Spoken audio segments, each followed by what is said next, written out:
एक बार मोर सन नाच के तो देख। डीजे छोटा एक्सक्लूसिव। सारी भर मत दे बे भाई, टाइम लगते है ना वो। डीजे राकेश भाई डीजे छोटा एक्सक्लूसिव। ओए होए हटरे टूरा आए ऐसे कर था। हाँ डीजे छोटा exclusive. D D D D D D D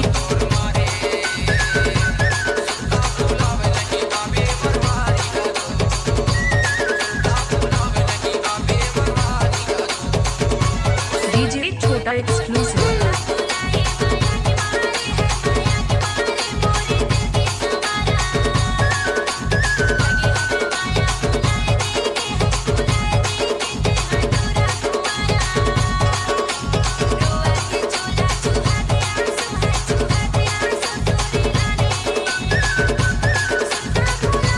DJ छोटा एक्सक्लूसिव। डीजे छोटा एक्सक्लूसिव।